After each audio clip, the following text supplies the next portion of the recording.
Hello guys, एक बहुत ही important news आपके साथ शेयर करनी है। कुछ देर पहले मैं देख रहा था कि स्टूडेंट्स बहुत कंफ्यूजन में पड़े हैं।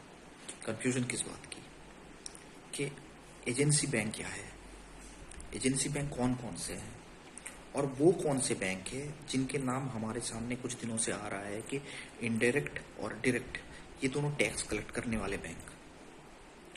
डायरेक्ट और इनडायरेक्ट टैक्स के बारे में मैंने आप लोगों को बताया था। डायरेक्ट टैक्स मतलब इनकम टैक्स, कॉर्पोरेट टैक्स, ये सब।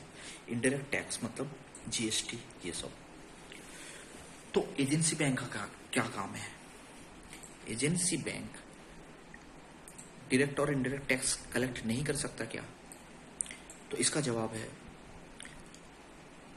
जो एजेंसी बैंक होते हैं वो टैक्स कलेक्ट कर सकते हैं, जीएसटी, वैट, ये सब वगैरह कलेक्ट कर सकते हैं। पर क्या वो सैलरी बांट सकते हैं?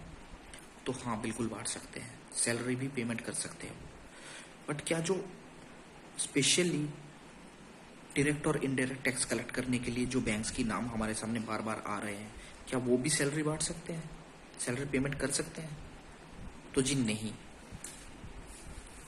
Confusion is over.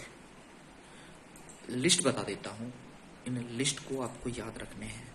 आपके एग्जाम में ऐसे सवाल आएगा कि इनमें से कौन सा एजेंसी बैंक है, इनमें से कौन सा बैंक वो है जो डायरेक्ट और इनडायरेक्ट टैक्स कलेक्ट कर सकते हैं।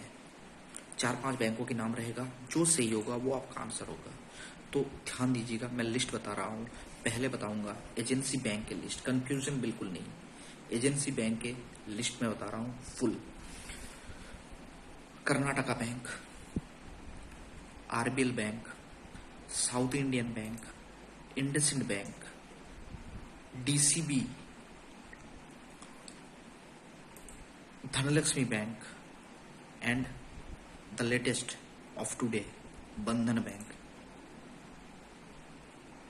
ठीक है, एजेंसी बैंक है ये लिस्ट। और अब मैं बताने वाला हूँ उन बैंकों के नाम जो आप लोग करंट अफेयर्स पढ़ते हो ना, वहाँ पे आपको दिखेंगे कि डायरेक्ट और इनडायरेक्ट टैक्स कलेक्ट करने वाले बैंकों का नाम। ये सब आरबीआई डिसाइड करती है। सबसे पहली बात आपको याद रखना होगा कि ये सब आरबीआई डिसाइड करती है।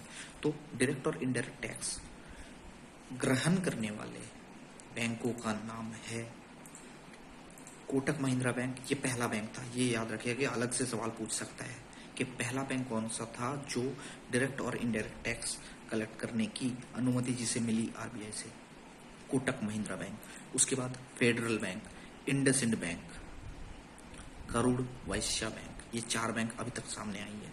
इंडसइंड बैंक का नाम इन दोनों लिस्ट में था, agency as well as to collect direct and indirect tax. तो कंफ्यूजन बिल्कुल नहीं होना है। इस लिस्ट को सिर्फ और सिर्फ आपको याद करने हैं। Thank you.